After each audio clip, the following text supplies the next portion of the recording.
details and the detail. I'll tell you that right now. Thank you, Jonathan Jack Heath, J Dog on the boards. Good morning, New Hampshire. Good morning, Maine. Good morning, New England.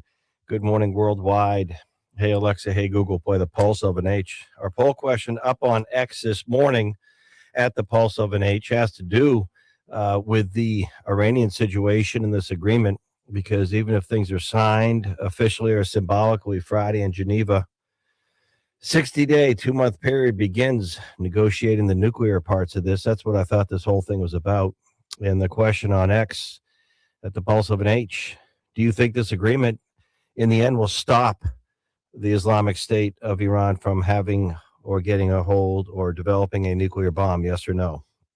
And right now, I have no idea. J-Dog, coming up in this hour, we have some fun. We're going to be giving away some, let's do it at 9:35, some tickets to see Jelly Roll, right?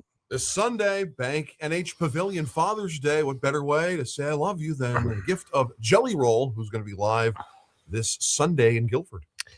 All right. Paul Steinhauser is going to be joining us out of the gate. He's already on. Paul Steinhauser, I think he's still in the South, as they say, reports nationally for Fox News Digital. Good morning, New Hampshire. The Pulse of an H, I guess the president was 2 for 1 in these primaries, Paul. Absolutely. Batting two for 3, what is that, like 666? That's a pretty good batting average in baseball. But, the president doesn't like to lose at all. But we talked, Jack, I'm in Atlanta, coming home to New Hampshire today, but we talked yesterday about these 3 big Southern showdowns where candidates the president had endorsed were in really tough races. The guy he backed, Congressman Barry Moore in Alabama, in the Senate race there, in the Republican nomination race, the runoff, he won pretty handily. And here in Georgia, in the Senate Republican runoff showdown, the guy he backed at the last minute, Mike Collins, another congressman, he won. He beat a guy called Derek Dooley, the son of a famed Georgia football head coach Vince Dooley, who was also backed by the governor down here, Brian Kemp. He won that, but Jack, he lost his candidate who he was backing in the governor's race down here for the Republican nomination, lost to billionaire businessman Rick Jackson. Jack put $100 million of his own money into that campaign. That's some big bucks.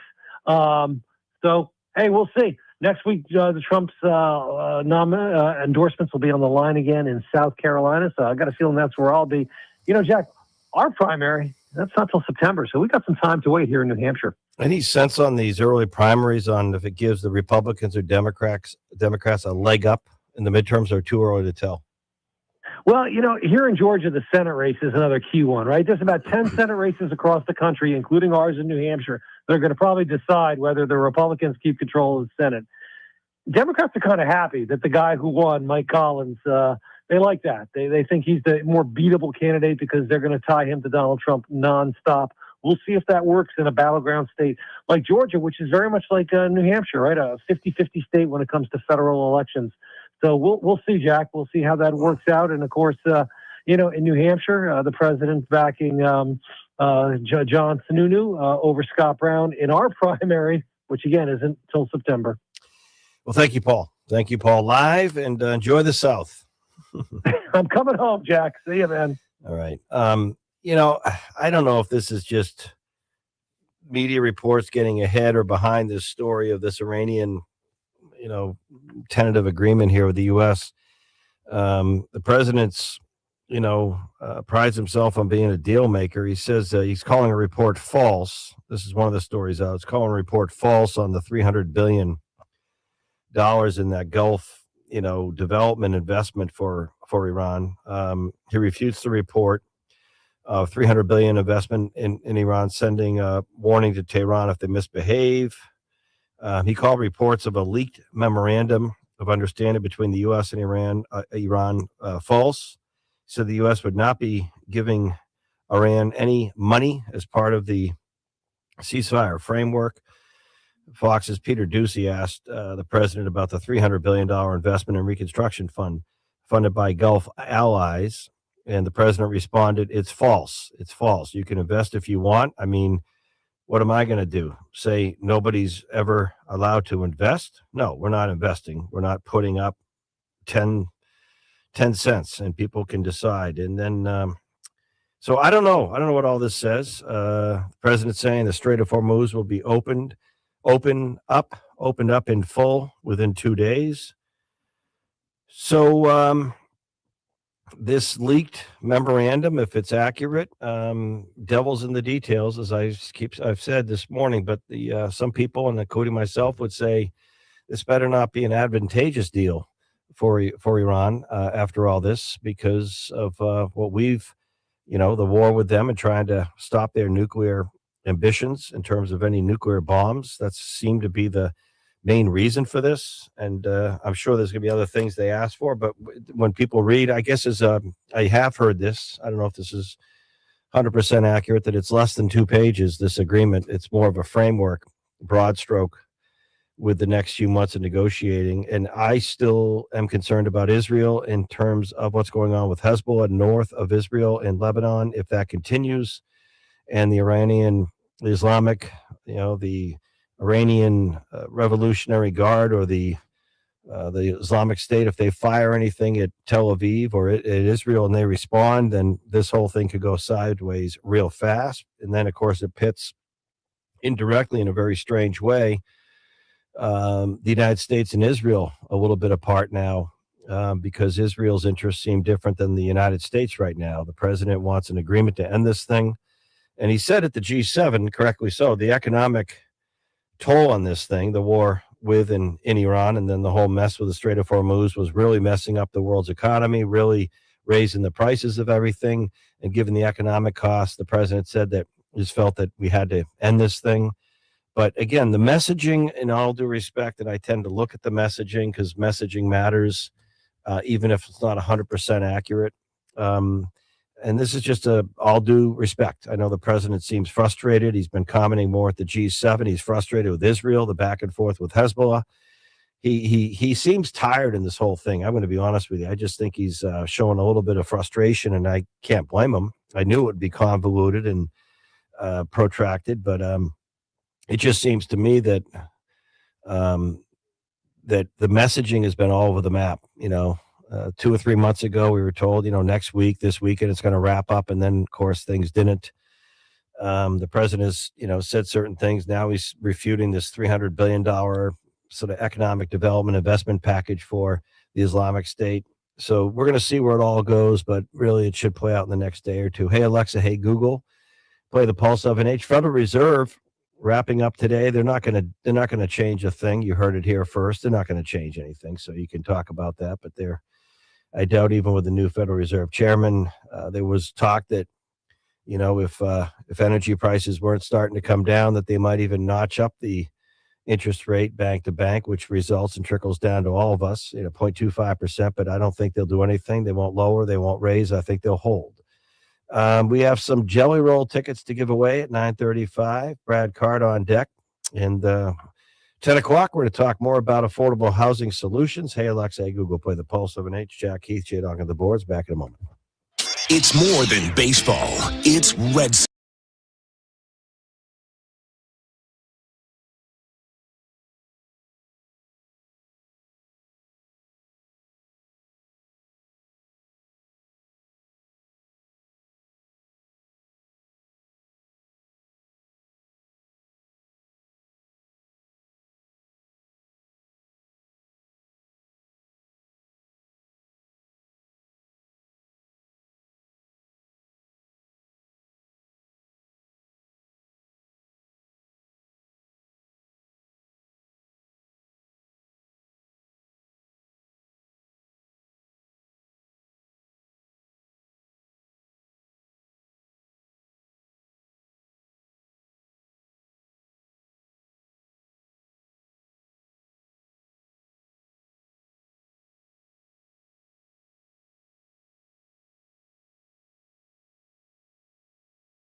Jack Heath on the Pulse of New Hampshire.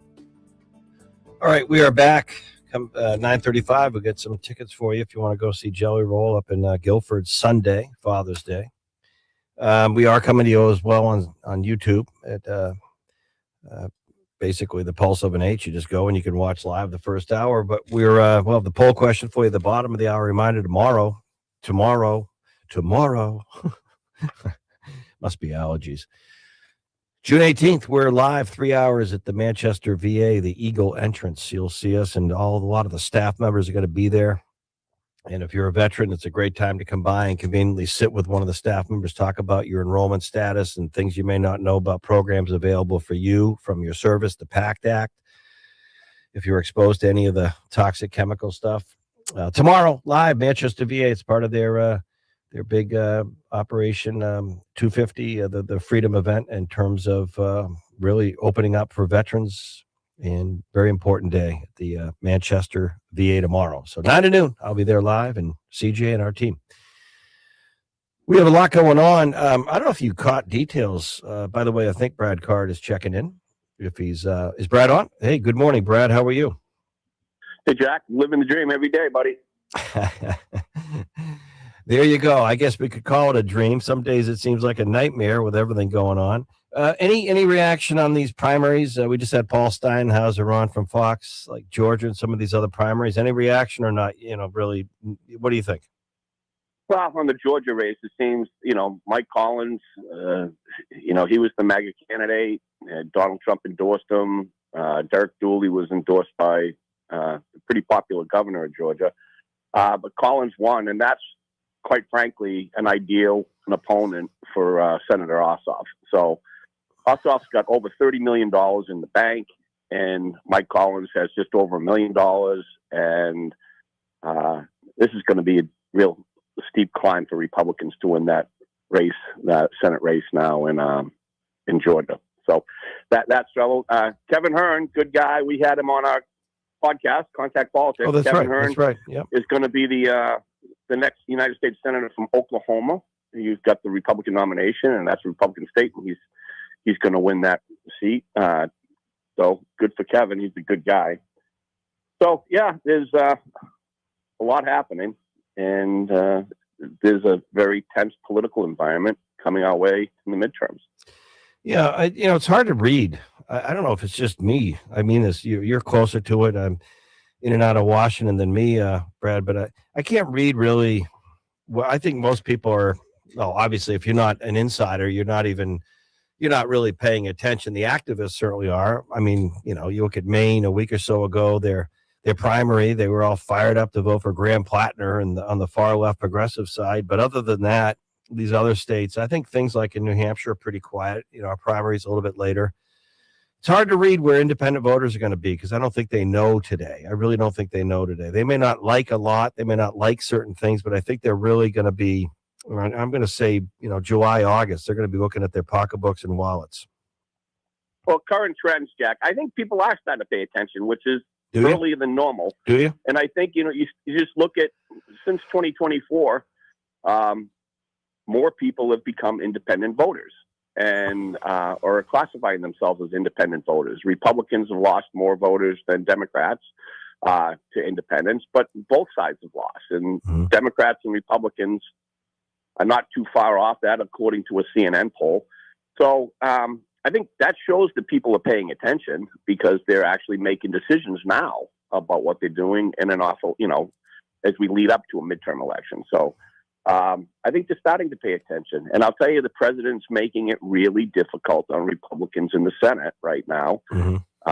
Yeah, he's polling even overnight. Jay Clayton's hold on. You can to have his hearing today, Jack. You can go. Hold on. You can go into detail on this. But the president overnight did a post. He didn't want the hearing today. He was talking about the SAVE Act again. Take it away.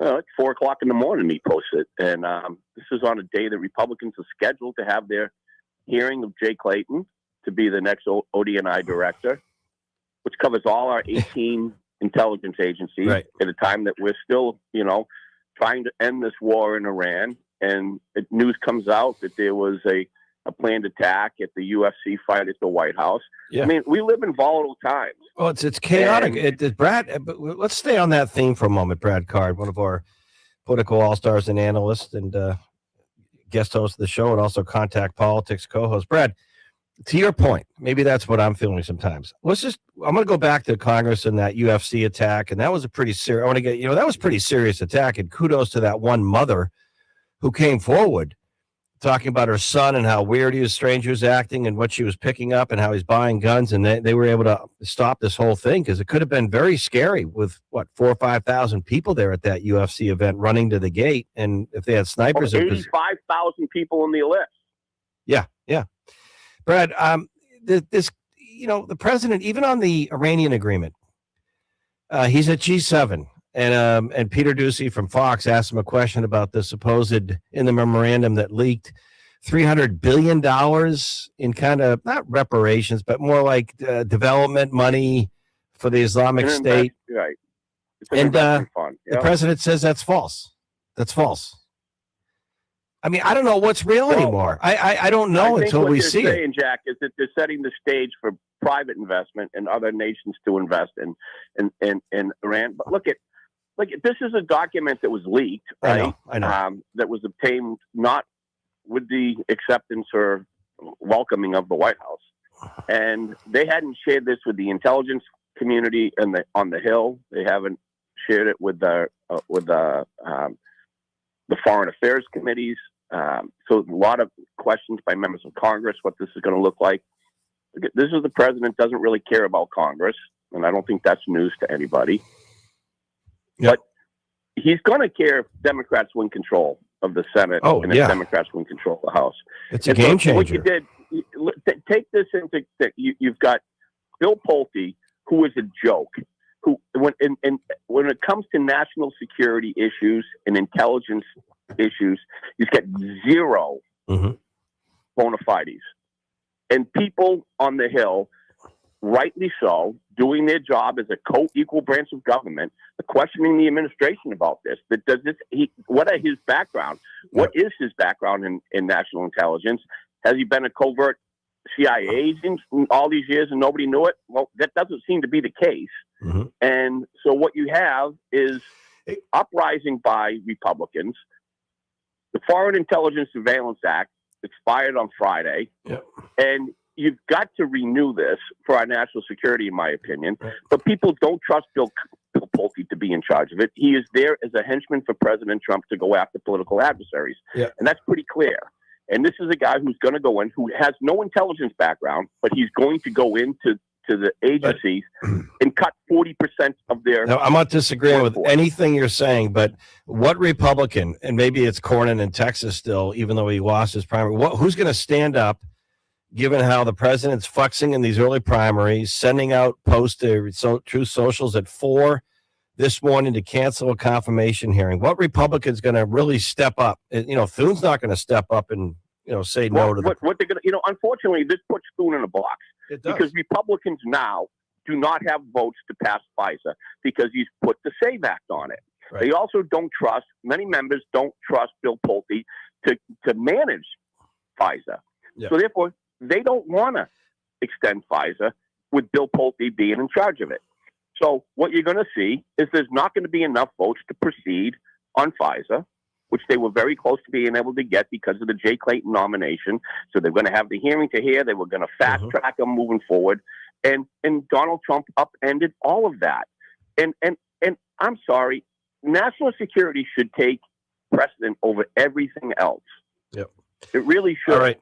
And I think this makes us less secure.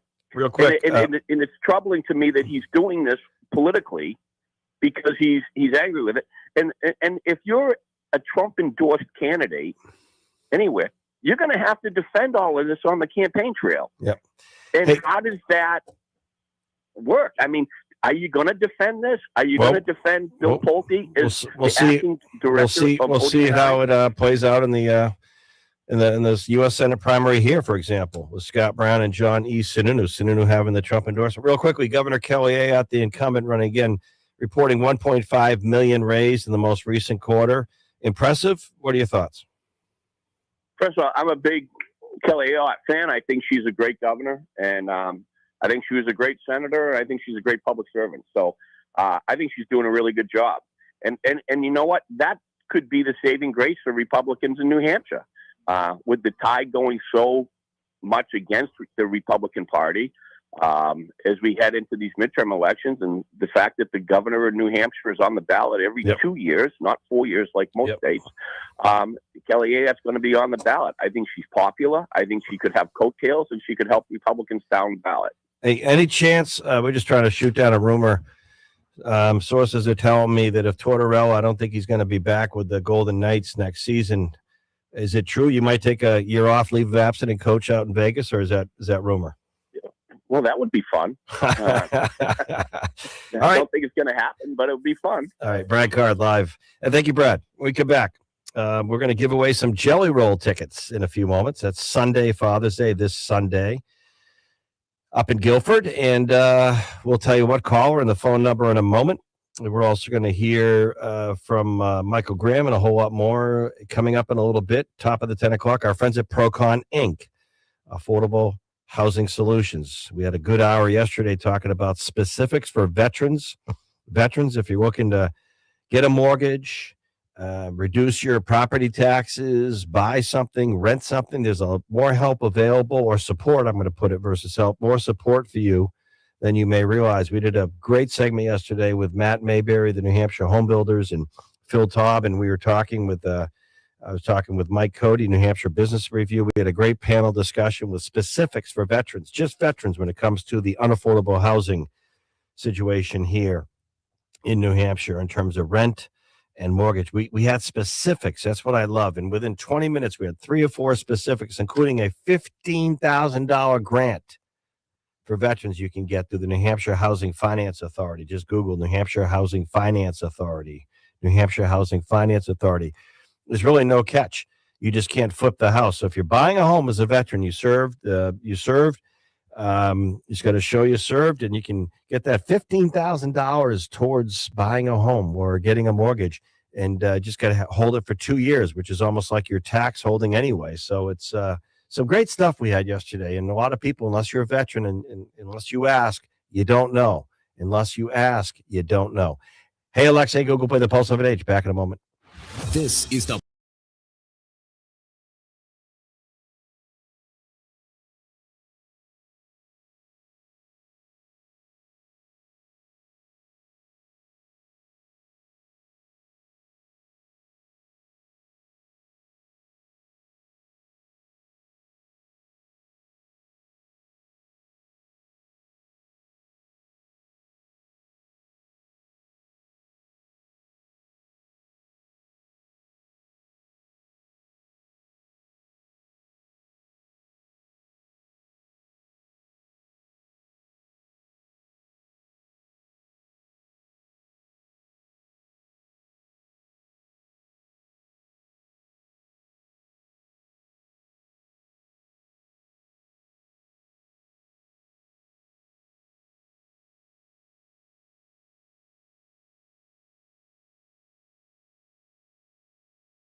From the New England College Studios, now back to Jack Heath on the Pulse of New Hampshire. All right, our poll question up on X at the Pulse of an H.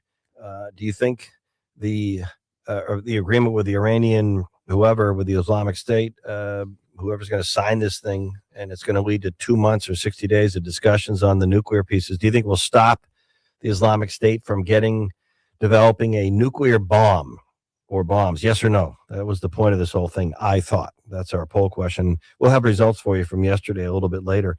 Michael Graham, New Hampshire Journal, is going to come on here. And before we get Michael going, we want to go to the listener lines. And we're also streaming to you on YouTube at the Pulse of an H. And we have some Jelly Roll tickets for Sunday's show, Father's Day in Guilford. J-Dog, let's go with caller number 6 at 603-228-2080, 603-228-2080. Jelly Roll. And of course, Michael Graham loves jelly rolls. Good morning, Michael. I love all dessert products. I love it. Absolutely. Give me a Swiss Miss. I'm good for all this stuff. By the way, the answer to your poll question is no, will not stop Iran. Of course not. It should be 100% no. This is all a fiasco. And anyway, so there's that. But not a fiasco for Governor Kelly Ayotte. She put another $1.5 million in the bank this last filing period, which brings up to $3.7 million. Prediction, Jack. Cindy Warmington's going to not quite have raised quite that much when her numbers come out today. My prediction. You see the Concord Monitor article from last week. Concord Monitor, I think it's safe to say, Jack, not a right-wing media outlet. I think it's safe to say they tilt just a little to the left. And the headline is, oh, crud, where is it? I had it right in front of me to read it to you. Yeah. Cindy Warmington may be Democrats' only choice for governor. Do they want her? That's from the Concord Monitor, Jack. Not shaping up too great.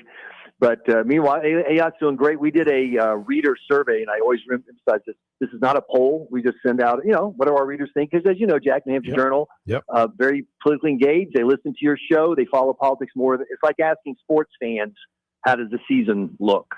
Mm-hmm. And not only do they like Kelly Ayotte, their job approval number for her is higher than the job approval number for Donald Trump. I mean, they're both popular. That's not surprising. That is from absolutely from Republicans who like Donald Trump. The fact that even among Republicans, that they cross over and they approve of or higher. They approve. It's even higher than Donald Trump. No one's going to. They're both wildly popular. Trump's at like 71 and she's like 80, but still, that's good news. And like the polls, they believe by a 3-1 margin, they're supporting Johnny Sununu over Scott Brown. That's kind of that seems to be every poll you look at. And once again, this is not a poll, but the readers have the same view, so that's a sign. The real two kind of shockers. One is who's your pick in the 1st Congressional District. Once again, not a poll, but Holly Novaleski got more than half the vote by herself, with DiLorenzo at 21% and Brian Cole at 19% and Melissa Bailey at 9%. And that was kind of surprising. And then the other thing is you ask these, once again, they tend to be Republicans. They're politically engaged readers. What's your prediction for the fall? Is it going to be Republicans win the House and the Senate in Washington, House and Senate in Concord, or is it going to be a total wipeout? And overwhelmingly, they believe Republicans are going to win everything. And I am just totally stunned by that. Yeah. How can you follow politics and not see the blue wave that is building right now, particularly with Trump losing war on the, as we head into the summer before the primary? It's going to be brutal for Republicans. I'm afraid. President wouldn't tell you he's losing the war. It doesn't matter what he says. He's where everyone's watching him.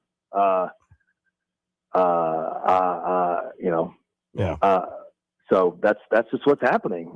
So. All right. What else? Anything else? Things have quieted down in the state of Maine with the U.S. Senate primary up there for a week or so. Well, in the general, right. I mean, they've got their candidates. It's going to be Graham Plattner and Susan Collins, and so he's going to new revelations come out every day, and everyone shrugs him off. We know he's a dirtbag. We want to change, and so they're going to vote for a change. And so that's that. You think that you think Susan Collins is in trouble? You've said that she's done. It's that one's in the bag. Georgia is in the Wait, no, bag. wait, no, hold on. You That. said that quickly. What'd you say? Susan Collins is in the bag. Done. She's toast. She's going to lose. North Carolina Republicans are going to lose that one. Wow. Democrats are going to hold Georgia, and the hope Republicans have is that they can hang on to these other seats and deny, Democrats a majority. But it's just going to be tough. Wow. Because it's a bad year. Trump's approval ratings are low. They're going to get lower. His support among Republicans is going to go down because of losing this war. And sorry, I mean, not trying to be mean. It's just the way the world is. I'm just sitting in the stands watching the game. No, always never underspoken. Michael Graham. Thank you, Michael. Thank you. Thank you. Well, it's debatable, the situation in Iran. I've had my doubts for how many weeks now? You've listened to me over, 2 months, 3 months now, saying it end it quickly, end it as fast as you can. You do not want a 3 or 4 month war in the Middle East with Iran. There's too many unknown variables. Strait of Hormuz is anything but straight. And I think if it was all about the nuclear stuff in the beginning, the messaging has been all over the map. But, these things, in fairness, I'm just going to step back a minute. I think the proof is going to be more in the economy here. I really do. If prices come down and they come down dramatically and stay down, and the president focuses on domestic economic things and pricing, then I think the fall won't be as miserable as it could be for Republicans locally and nationally. I mean that. I think it's going to be economy. The situation, the reason, there's many reasons why. I think we got a few things wrong with the war in Iran. And right now we're even showing separation tendencies with Israel. And we started this thing tighter than tight with them. And you got to look at and we had retired fighter pilot locally as a military expert, and I can get him on again. Maybe we'll get him on tomorrow, Tim Hafner in Durham. And he said this in the beginning. He said this like within the first few weeks of this. I said, can we totally win this thing by air without any troops in the ground? And he said, Jack, I've never seen a war where we won and achieved our goals without troops in the ground to verify. It started off, if it was about a nuclear bomb that Iran was close to having, it certainly got off track quickly with the Strait of Hormuz and the mess there and the oil and everything else. And then it just seemed to be like a balloon going up in the air, and like one of those balloons at a birthday party, or a balloon with the air coming out, just going all around the room, with the president saying it was going to wrap up within the weekend or the week. And then another week would go by, and another week, and then the president said they want an agreement. Then another couple weeks, and we would bomb some strategic sites. And then the president threatened that we were going to bomb the entire infrastructure, all their energy, and send them back to the Stone Age. Remember that quote? And the president's still saying from the G7 as early as yesterday that we still will drop bombs on their heads if they screw this agreement up. What it tells me from a distance, and I'm going to go 50,000, 60,000 feet away from this, and on the foreign policy side, and I've always had a fascination on this, and as my civilian time at the U.S. Army War College in Carlisle at the National Security Seminar, I do believe what I'm going to say. I think there are some times when the president or an administration is presented with some options, and they're always presented with options from the National Security, NSA, or the Central Command of Joint Chiefs, or it might be one particular military agency or someone who's lobbying and trying to convince the president to do something. And a lot of times these facts can be twisted and put in a position that look pretty good. And I do believe in my heart of hearts that the president was told we could bomb that Saturday morning in Tehran. We could drop the bombs, take out the Ayatollah, take out his leaders, and they'll be afraid, and they're going to cave and probably surrender in a couple of weeks. And you'll have more oil out of the Middle East in terms of changing the dynamics of oil and Strait of Hormuz. And it did not come to fruition. And we underestimated the fact that the Iranian powers, as our fighter pilot Tim Hafner had told us, had watched us for years. They've been at this almost 50 years, 47 plus years as the Islamic State of Iran since the revolution. And they've been watching us, knowing that we have a superior air force. We can drop these bunker buster bombs. And they decentralized years ago. I don't know if you knew this. They decentralized as a military command years ago. So they weren't in one place. They've been scattered around the country. along the Strait of Hormuz and different, several different ports, small boats. They had a lot of drones, a lot of surface to air missiles. Obviously, they had a lot of stuff underground for years. They'd buried where they could fire missiles into Kuwait, and that's what they've been doing. And it was not a slam dunk to drop some bombs and get them to cave. They're a terrorist organization. They're never going to agree to what we want. And then you say, well, what did we get out of all this? What did we get? Was it worth it? And that will be a question that will be asked. To Michael Graham's point, it will be asked. And if Americans can see a better, lower energy price and more money in their pocket, I know it sounds selfish and short-sighted, but a lot of independent voters, that's how they view the world. They look at their personal finances versus any political ideology. And if things are better by mid to late summer and prices really start to come down, I'm not saying by a little. And remember, energy prices are like taxes and interest rates. They go up real fast. They don't come down fast. But if they start to come down fast and things are calm over there, and the violence and attacks, including Israel and Hezbollah, by the way, because if that continues to be noisy back and forth in Israel's northern border with Hezbollah, that could send this whole thing sideways. Even if the deal's signed Friday, if the Iranians will not agree to something on the nuclear stuff and we can't agree to it, then the whole thing's mute. So it just is what it is. And I saw this, and I think, I'm not saying the president might have felt he had no choice because of the nuclear ambitions of the Islamic State, but it certainly is a twisted, complicated mess. And I just hope it ends soon and we get to focus back at home and lower prices here. Commentary 603-228-2080. J-Dog, who's going to see Jelly Roll? Gina from Moltenboro. All right, Gina, not from Berwick. Moltenboro. Gina from Moltenboro. All right, we'll come back. We'll have the tell you what the poll question results are yesterday. Hey, Alexa, Google Play, the Pulse of an Age. Back in a moment. News,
granitg.org to learn more.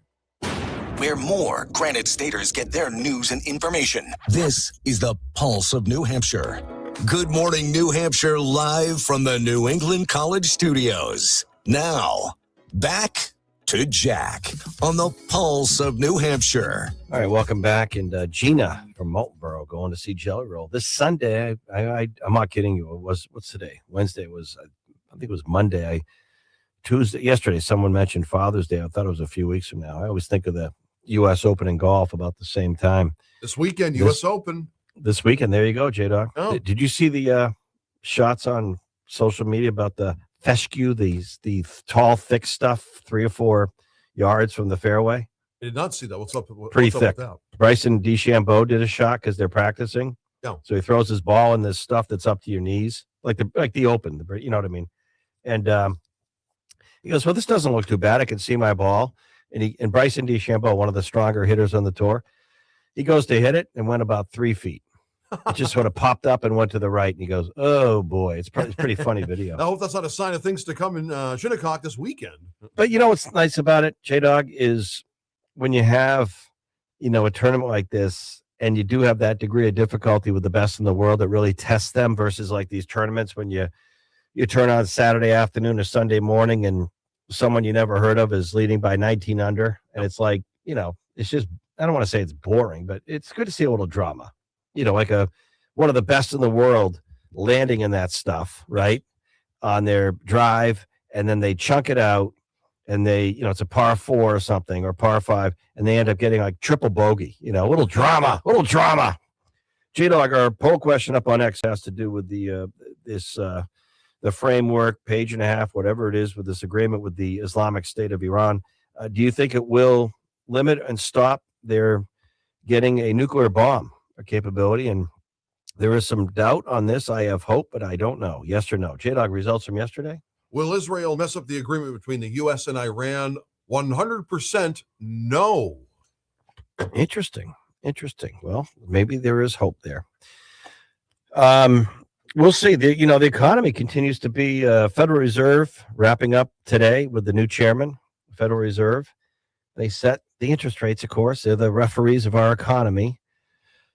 And word out of their meeting, and I guess the new head of the Fed is going to have, he get recently confirmed by the Senate, President Trump's choice, actually. He's going to have his first media availability today talking about the economy, but they're not going to, you heard it here first, they're not going to change anything with the interest rate. They're not going to change anything. They're going to leave it where it is, which means, they don't see a reason, bad or good, to change it. Current 30-year mortgage rate. Always good to look up this stuff. Right now is 6.5% on average. So, some of the points can make it closer to 6.7, 6.8, but 6.53%. It really is telling, because if you look at borrowing, you've heard me say this before.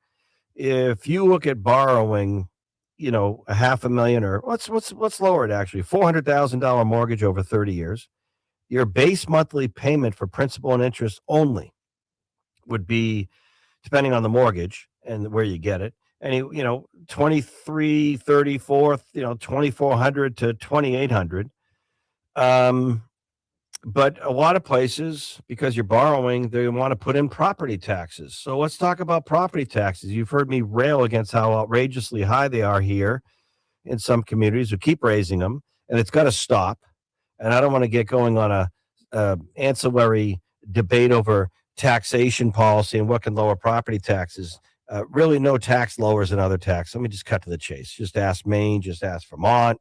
They have all the taxes, all the income, all the sales taxes. Some of these states around us have 2 income taxes. They're tax happy, and it doesn't lower their property tax, double-digit property tax increases.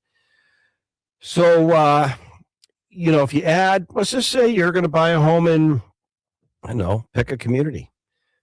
Concord or Stratham, New Hampshire is a nice community, good school. So if you bought a home in Stratham and you're borrowing $400,000 and your payment before the property taxes are melded into your monthly payment, let's just say you're buying a home and the property taxes, and this is not a stretch at all, Not a stretch at all. And Stratum are $12,000 a year. It's $1,000 a month. We'll make it easy. So your monthly payment just for $400,000 is going to be closer to $4,000 than $3,000. So like $3,800 a month for that's just $400,000. And if you're buying anything, let's just say you're buying a place for, $800 or $900, you got to put down a minimum usually of 20%. So let's go on the low side, because the median house prices now in New Hampshire keep climbing. I would say the median home price in Stratum is probably closer to $900,000 than $800,000. But say you get $800,000, you got to put down $160,000, almost $200,000.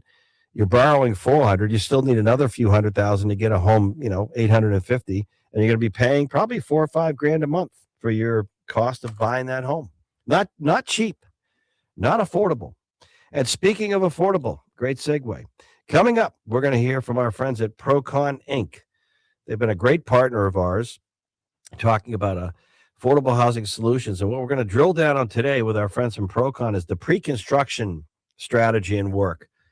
Because if the stuff can be set up before ground is broken on anything correctly, so the developer can build it and not lose money, the tenant can rent and make it affordable and be affordable, and everyone wins. The pre-construction phase is probably one of the more important when it comes to affordable housing. And finally, for veterans, we had a couple touch base during one of the breaks. They asked what is the $15,000 grant? To learn more on that for veterans in terms of buying a home, if you're going to have it for 2 years, you can't flip it, or you got to pay back the grant. $15,000 grant, New Hampshire Housing Finance Authority. You could just Google that. I don't have the .gov, .nh.gov website, but New Hampshire Housing Finance Authority. Just Google that, New Hampshire Housing Finance Authority. Go to the site and look for veterans. And the other tip that our panel yesterday on my show, Good Morning New Hampshire, the Pulse of an Age, Matt Mayberry with the New Hampshire Home Builders, speaking of the outrageous property taxes, go down to your city or town clerk, wherever you live, and if you're a veteran, and just show you're a veteran and ask if they have any credits for a veteran. And Matt in his own community found that almost $400 or $500 a month came off his property taxes. He's an Air Force veteran, just because he went and asked. If you don't ask, you don't know. If you don't ask, you don't get. If you don't ask, you don't know. We'll be live tomorrow, Manchester, VA, Operation Freedom 250. A lot of stuff, everything from enrollment to questions about the services. The staff will be with us all around us. 9 to noon. Come by and say hi tomorrow, Manchester, VA, the Eagle entrance. Back with the Pulse of an Age.